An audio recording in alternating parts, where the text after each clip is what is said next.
Record करोगे आदरणीय शिक्षकगण, प्रधानाचार्य महोदय, शिक्षकगण और यहाँ उपलब्ध तमाम श्रोतागण का 15 अगस्त यानी कि स्वतंत्रता दिवस के इस पावन अवसर पर हमारे इस प्रांगण में हार्दिक अभिनंदन और स्वागत है। मेरा नाम पलक कुमारी है और मैं 10वीं की छात्रा हूँ।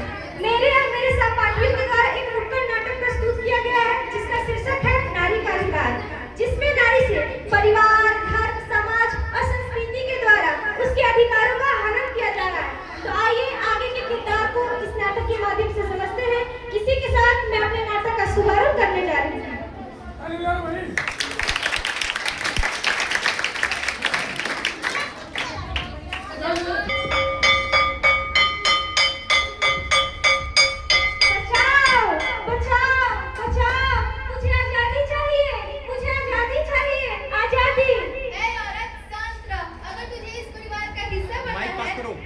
आजादी और अपनी पढ़ाई की भीख मांगना छोड़ दे और हम लोगों के हिसाब से रहो। पर मुझे पढ़ना है, पढ़ लिख कर कुछ करना है। क्या तुझे पढ़ना है? तू लड़की है, तुझे पढ़ने और सपने देखने का कोई अधिकार नहीं है। मुझे अपनी भावना को व्यक्त करने की, बोलने की आजादी चाहिए। क्या तुझे बोलना है? तुझे बोलने का कोई अधिकार नहीं देता। मुझे समानता का हक चाहिए, मुझे फैसला लेने का हक चाहिए। जब संस्कृति ने महिला और पुरुष को अलग बनाया है तो तुम्हारे अधिकार कभी एक नहीं हो सकते। मुझे इस रूढ़िवादी सोच से मुक्ति चाहिए। क्या तुझे मुक्ति चाहिए? कैसी मुक्ति? ए औरत, अगर तुझे इस समाज का हिस्सा बनकर रहना है तो सर ढककर और झुककर रहना होगा। ए औरत, तुझे काम करने का कोई हक नहीं है। काम करना है तो कर, लेकिन सिर्फ रसोई घर तक।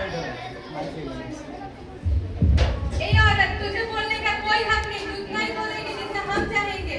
पढ़ नहीं सकती, बोल नहीं सकती, काम नहीं कर सकती। ये कैसा समाज है जो मुझे पढ़ने का, बोलने का और सर ऊंचा करके जीने का अधिकार नहीं देता, सिर्फ इसलिए क्योंकि मैं एक नारी हूँ।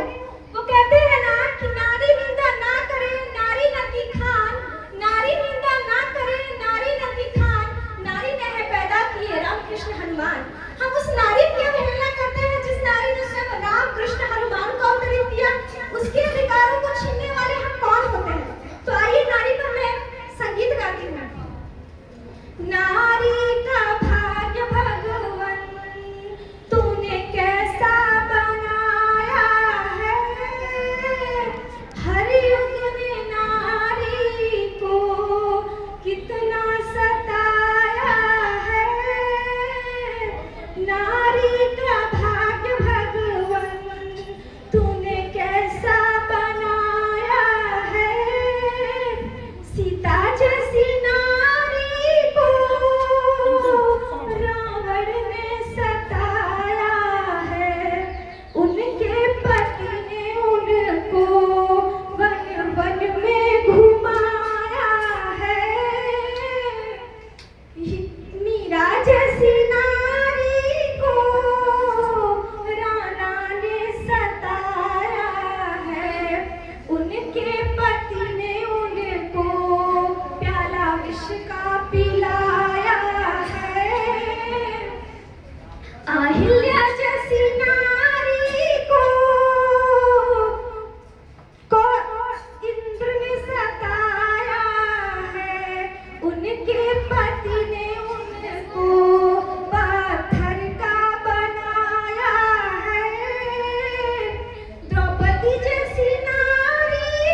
इस किताब के जरिए, ये कैसी किताब है? ये हमारे देश का संविधान है। यह एक ऐसा किताब है जो तुम्हें हर एक अधिकार देगा जिसे तुम्हें इस समाज ने वंचित रखा है। भारत के नागरिक होने के रूप में तुम्हारे और हम सबके पास 6 मौलिक अधिकार हैं।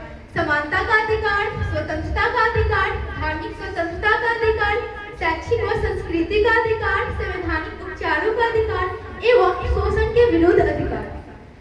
हमारे देश के संविधान में इतनी ताकत है कि वह ऐसी अनेक सामाजिक कुरीतियों को पिघला सकती है। बस जरूरत है अपने अधिकारों व कर्तव्यों के प्रति सजग रहने की। भारत हमारी माता है और भारत को एक नारी के रूप में पूजा जाता है, पर आज इसी नारी के गोद में महिलाओं के प्रति अत्याचार और शोषण जैसे दुष्कर्म हो रहे हैं। ये कैसा समाज है? हम कौन होते हैं एक महिला से इसका अधिकार छीनने वाले, जब हमारे सर्वोच्च संविधान ने हमें समान अधिकार दिया है।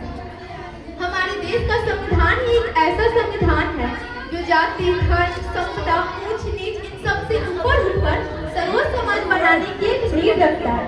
पर आज भी हमारे समाज में कई ऐसे लोग हैं जिनको मौलिक अधिकारों व कर्तव्यों का ज्ञान नहीं है। ऐसे लोग शोषण का शिकार हो रहे हैं। इसलिए आज के समय में जिम्मेदार नागरिक होने के रूप में हमारा कर्तव्य बनता है कि हम अपने अधिकारों व कर्तव्यों के प्रति सजग रहें एवं सर्वोच्च सशक्त समाज का निर्माण करें। तो आइए हम सब अपनी जगह पर खड़े होकर संविधान की प्रस्तावना को दोहराएं। हम भारत के लोग